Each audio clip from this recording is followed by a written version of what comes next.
내가 연애 안 하는 이유 101. 자, 첫 번째 이유, 연애에 대한 로망이 없다. 자, 사랑이란 무엇일까요? What is love? 사탕처럼 달콤하다는데, 사랑 달콤한 거죠.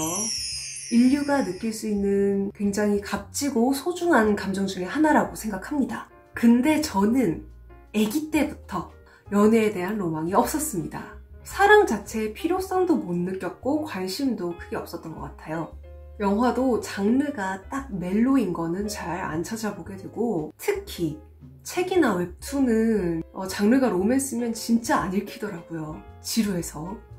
두 번째 이유, 남의 시선을 신경 쓰지 않는다.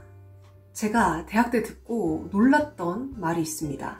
대학 1학년 1학기가 지나도록 남자친구가 없으면 그건 정말 사람이 매력이 1도 없는 거라더라. Oh my god. 한 친구가 이 얘기를 하면서 그래서 자기도 빨리 남자친구를 사귀고 싶은데 초조하다, 그런 얘기를 했습니다. 이게 그냥 누가 한 얘기가 아니라 진짜 있는 얘기래요. 이런 얘기가 통념처럼 있는 걸 보면은 진짜 떠밀려서 연애하는 경우도 있겠구나 싶어요. 특히 새내기 때 친구들이, 동기들이, 선배들이 이런 얘기를 하면은 막 초조해합니다. 그냥 아무 생각 없다가도 빨리 남친 사귀어야지, 안 그랬다가 매력 없는 사람 되겠어 이러면서 사귀고 싶은 마음이 막 들고 그럴 수 있어요. 근데 연애하고 싶은 마음이 그렇게 없다 그러면 굳이 일부러 인연을 찾으려고 하지 않아도 됩니다. 이 말 자체가 굉장히 편협한 시야에서 나오는 말이고, 남을 깎아내리려는 심리에서 나오는 말이거든요. 일단 세상 모든 사람은 연애를 하고 싶어 한다는 전제와 함께 애인이 있는 나는 애인이 없는 너보다 매력적인 사람이라는 얘기를 하고 싶은 거기 때문에 그런 말에 굳이 휘둘릴 필요가 없어요. 누군가가 너 애인이 없는 걸 보니 매력이 없는가 보다 이런 얘기를 해도 믿지 마세요. 그건 사실이 아니니까. 애인의 유무가 어떻게 나의 매력의 유무를 결정한단 말입니까? 이제 저 또한 연애를 안 했으니까 매력이 없거나 어디 문제가 있어서 연애를 안 하는 걸로 본 분들이 계실지 모르겠어요. 그런데 저는 신경 쓰지 않습니다. 그건 사실이 아니니까. 세 번째 이유, 연애보다는 대학생활. 제가 대학 다닐 때 초반에 하고 다녔던 말이 있어요. 저는 공부랑 결혼을 했습니다. 지수없어. 제가 처음부터 비연애 비혼주의로 딱 정해놓고 살았던 건 아니에요. 그냥 대학 입학했을 때는 연애 언젠간 하겠지. 근데 지금은 아니야. 그냥 이렇게 생각했습니다. 새내기 때는 대학생이 되었다는 사실 자체가 너무 즐거운 일이라서 그냥 수업 듣는 것도 재밌고, 도서관에서 과제하고 공부하는 것도 재밌고, 대외활동 알아보고 이런 것도 다 너무 재밌고 해서 제가 대학생으로서 할 수 있는 일들에 조금 더 집중을 했어요. 그 결과는 아주 좋았습니다. 1학년 1학기 평점 4.5점 만점 받았고, 그래서 그 성적으로 장학회도 들어가고 4년 내내 전액장학금도 받았고, 다양한 대외활동도 하고 즐거운 추억들도 많이 쌓았어요. 이게 연애를 하면서 자기 일도 다 잘 해내시는 분들도 계시잖아요. 저는 아닐 거예요. 솔직히 저는 연애했으면 제 일에 100% 집중을 하지는 못했을 것 같아요. 왜냐? 사탕처럼 달콤하니까. 더구나 사랑을 처음 해보면 사탕을 처음 맛보는 것처럼 얼마나 더 달콤하겠습니까? 맛있는 음식 앞에서만 해도 다이어트는 내일부터 이러고 미루는데, 하물며 사랑하는 사람 앞에서는 과제를 최선을 다해서 하지는 못했겠죠. 일단 내 하루 24시간 중에 기본적으로 연애에 할당되는 시간이 있을 테니까 아무래도 좀 제 일에 집중할 시간들이 조금 분산이 됐겠죠, 연애로. 제 일의 우선순위가 아마 뒤로 밀려났을 거예요. 그래서 그때는 제 시간을 온전히 제 인생에만 쏟고 싶어서 연애를 하지 않았습니다. 갓 스물 되신 분들에게 일단은 연애하지 말라고 말씀드리고 싶어요. 이제 내가 처음 들어가는 사회에서 바로 연애를 한다는 거는 리스크가 너무 큽니다. 새로운 사회에 들어갔을 때는 내 커리어에 집중하면서 내가 속한 이 사회가 어떻게 돌아가는지 관찰하고 씹고 뜯고 맛보고 즐기고 난 다음에 연애하는 걸 추천합니다. 네 번째 이유, 연애는 결혼을 전제로. 이게 제 생각이 그렇다는 거지 이게 정답이란 게 아니에요. 그냥 제가 만에 하나 연애를 한다면 그 사랑이 영원했으면 하는 마음에 저는 모든 연애관을 틀렸다고 말할 수 없다고 생각해요. 법에 어긋나지만 않는다면. 그러니까 저한테 연애의 궁극적인 목적은 결혼, 영원한 만남으로 두었기 때문에 연애는 먼 미래의 일이라고 생각을 했어요. 19, 20에 결혼을 전제로 누구를 만나기는 좀 힘들잖아요. 그리고 나서 현재는 이제 저는 결혼을 하지 않을 것이기 때문에 자연스럽게 연애도 하지 않게 되는 것이죠. 이게 좀 상호적인 이유예요. 연애를 안 하는 이유와 결혼을 안 하는 이유. 연애를 안 할 거기 때문에 결혼을 안 할 거고, 결혼을 안 할 거기 때문에 연애를 안 할 거고, 좀 상호적입니다. 다섯 번째 이유, 운만추, 운명적인 만남 추구. 자, 20대 초반에는 제가 앞서 말한 이유들 때문에 연애를 그냥 미룬 거였고 아예 연애를 하지 말아야겠다 생각까지는 안 했어요. 그렇다고 뭐 언젠가는 꼭 연애를 해야지 이런 건 아니었고 그냥 운명적인 만남이 나에게 오면 연애를 해야겠다 이 정도 생각하고 있었거든요.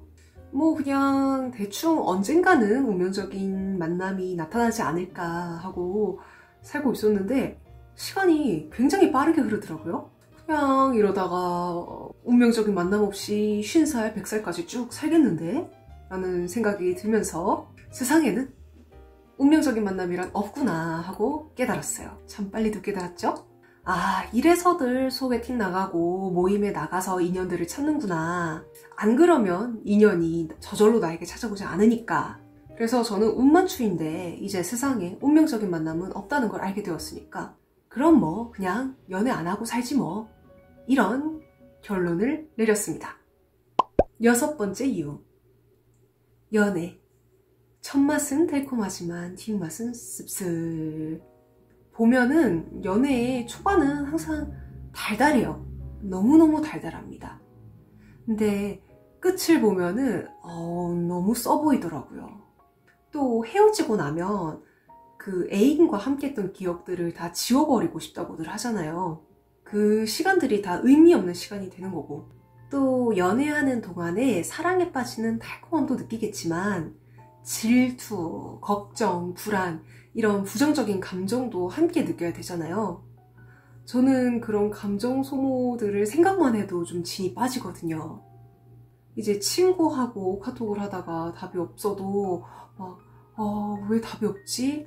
내가 뭘 잘못 보냈나? 아니면 뭐 실수를 했나? 친구한테 무슨 일이 생겼나?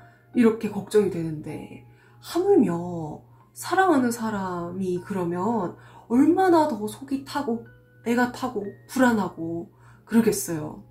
애인 때문에 그렇게 속이 타고 마음이 힘들고 그랬다가도 애인 행동 하나, 말 한마디에 갑자기 또 행복해진다면 그건 그것대로 내 자신이 스스로가 좀 바보처럼 느껴질 것 같고 애인 덕분에 행복한 감정을 느끼는 것도 마냥 기분 좋지만은 않을 것 같아요.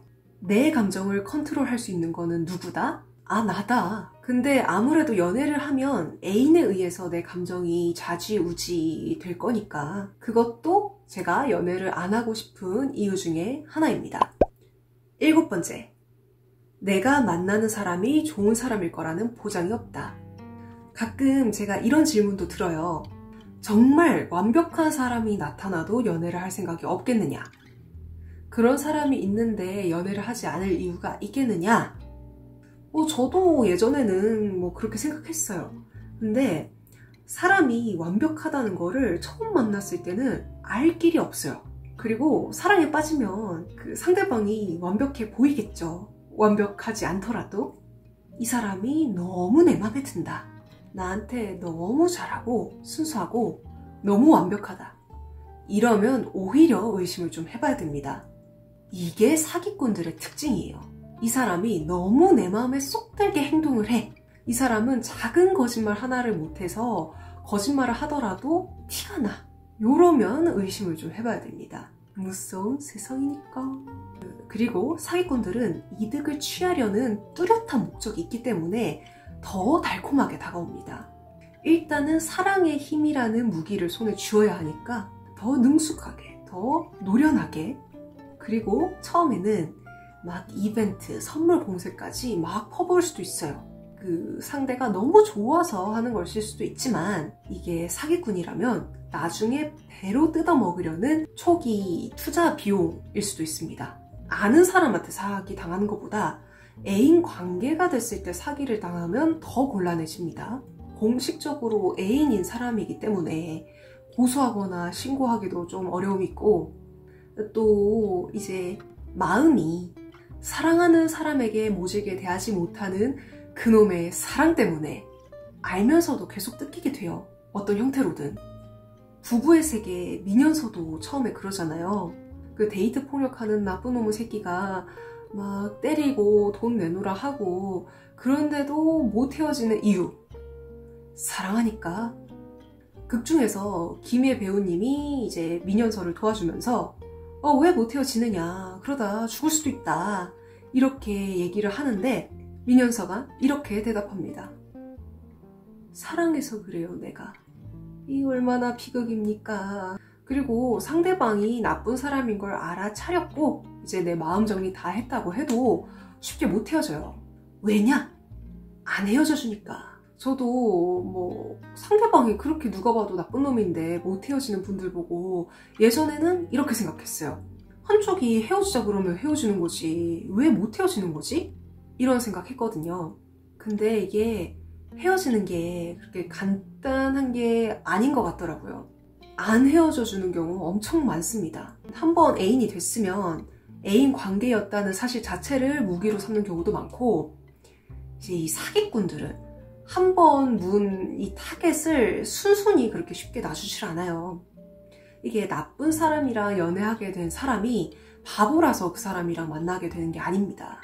나쁜 쓰레기들일수록 자신의 본 모습을 더 감추고 역으로 더 화려하게 아름답게 포장합니다. 그 새내기들, 그리고 갓 스물된 분들에게 바로 연애하지 말라고 한 이유 중에 하나가 이겁니다. 어릴 때 생각하면 막 전쟁 나서 막 총알이 날아다니는 그런 곳에서도 나는 총알 맞지 않을 것 같고, 그런 것처럼 나는 그런 사람 안 만날 것이다, 그렇게 느낄 수 있어요. 1%의 확률이라고 하더라도 그게 나한테 벌어진 일이면 나한테는 그게 100% 확률의 일이 되는 거잖아요. 그래서 사랑은 하더라도 굉장히 신중하고 조심스럽게 천천히 기간을 두고 해야 됩니다.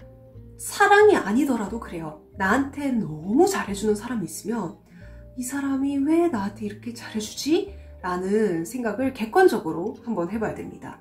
너무 야박하대도 어쩔 수가 없어요. 세상에 생각보다 사기꾼들이 많거든요. 8번째, 스킨십 문제.